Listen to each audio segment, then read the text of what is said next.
With the Territory election less than 12 months away, both political parties are about to go into campaign mode. Chief Minister Paul Henderson says he's proud of his achievements during his 4 years leading the Territory Labor government. He says he's improved the Territory's relationship with the federal government and is getting outcomes in the bush.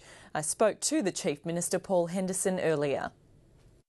Chief Minister, welcome to the program. Great to be here, Louisa. Jerry Wood says by rights the CLP should take the next election. How do you think you're travelling in terms of next year's poll? Well, look, August is a long way away and we've still got many months to go, but I'll be working hard every day next year, as I have every day I've been the Chief Minister, to keep the Territory moving ahead. And I think that Territorians do see that we've got a bright future, and obviously the government that I lead has been working very hard to position a bright future for the Territory. The CLP is making a really strong push in the bush for the next election. They have some pretty high-profile candidates already. Are you concerned about the traction that they are gaining there? Well, what I can say about the CLP in the bush is that don't trust anything they say. The last Territory election, they went with no promises for the bush, no funding for the bush, and we've got a long way to go, but we are closing that gap on disadvantage. We're seeing hundreds of new homes being delivered, new schools being delivered, upgrading infrastructure throughout the bush, and what I say to anybody who's looking at the CLP, don't trust anything that they say, because fundamentally they haven't changed, and they'd be going back to the old CLP that they always are, always will be, if they take the Treasury benches in August next year. This year has also seen Mark 2 of the intervention, the next phase of the intervention in remote communities. To what extent does that continue to damage Territory Labor's reputation in the bush? Well, the first thing I'll say is it's not a Mark II intervention. What we have now with what the Commonwealth is putting forward is a real partnership, a partnership based on consultation with Aboriginal people and with the Northern Territory Government. It is a world away from what happened under Mel Brough and under John Howard, when, without any consultation at all, legislation was rammed into federal parliaments that compulsorily acquired Aboriginal land and a whole range of other issues. So I believe that we've got a positive way forward, and it's all about securing greater investment from Canberra into those remote parts of the Northern Territory, and I'm determined as the Chief Minister to keep working with the federal government to secure that investment to better people's lives in the bush right across the Territory. It certainly isn't an intervention. Did you ask the Minister, though, Jenny Macklin, to drop all measures that are now still existing under what they call the Northern Territory Emergency Response, though? Well, what we now have is a stronger futures package. We don't have an intervention.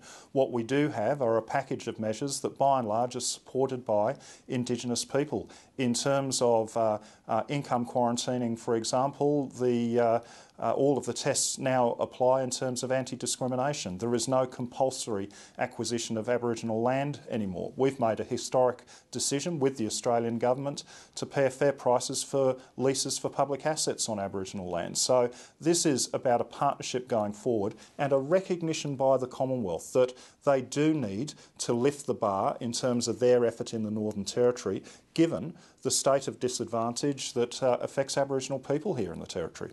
There's a lot of discontent out there over your Shires policy. In retrospect, has that been a mistake? Well, we're a government that's taken the bold reform. We're the government that's actually seen a vision for the Northern Territory. The previous 74 local community government councils, most of those were dysfunctional. We recognise there are problems in terms of bedding the Shires in. We recognise, and I particularly recognise, that in terms of the local boards, that they do feel disempowered by the Shires in the main centres. So we're looking at how we can actually strengthen local decision making by those boards, and we'll be making some announcements about that early in the new year. So I recognise there are problems, but the Shires were always going to be a journey. It was never going to be a simple fix, always going to be a journey to strengthen local government right across the Territory. So you'll be looking to sort of restructure that policy? Well, we're certainly looking and we're talking to the shires about that, about how we can strengthen the role of local boards in all of those communities. So we've got the shires making the decisions at the shire level, but those local boards at a community level, what greater input can they have in terms of services delivered in their community, jobs in their local communities, and we're having those discussions now and hopefully make some announcements early in the new year. The other big issue in remote areas is funding to outstations. Are you confident that the federal government will come to the party on this issue? And where does that leave the Territory if it doesn't? The great thing here is both governments have made public statements that we support outstations and homelands. We've both said we're not going to walk away from supporting outstations and homelands. However, I still believe that the federal government has a very real and lasting responsibility to continue that funding into the future. So we're still having those conversations, but I say to people who are living out in those outstations and homelands that governments are not going to walk away, but there is certainly still some arm wrestling going on in terms of the funding. The jail has been a big budget item this year, now costing almost $800 million. That's a huge blowout from the original $300 million price tag. How can the Territory justify spending so much money on locking people up? Well, look, if you actually look at the cost analysis over time, the structure that we have in place with the PPP is actually cheaper than government doing it himself. This isn't just about building a new jail, this is about a whole reform of our correction system right across the Northern Territory. This is about shutting the door, the revolving door, on people who are taken into prison on repeat occasions for minor offences. This is all about lifting education, lifting training, actually having facilities in place in the new prison that will provide for the education and training that we can't provide currently at Berrima. Legal experts say, though, that the way to lower the Indigenous incarceration rate is providing more services out in remote communities to prevent people going to jail.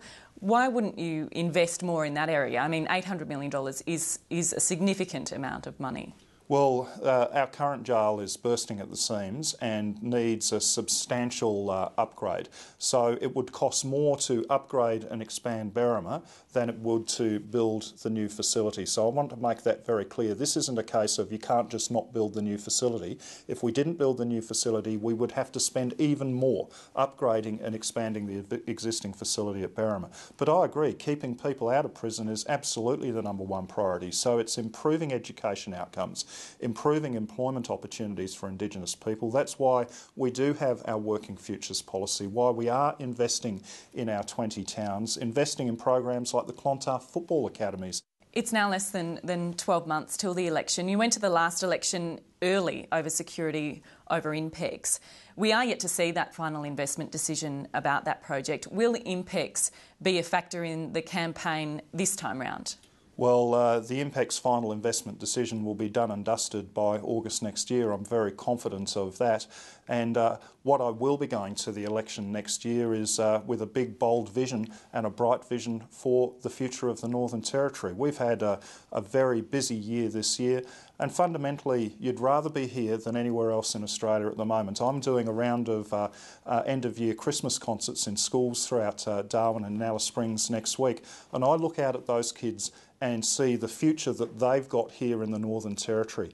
Better than Europe, better than America, better than most places around the world. It's a very bright future that we'll be taking to the people at the next Northern Territory election. Chief Minister, thanks so much for talking with us. Thanks, Louisa.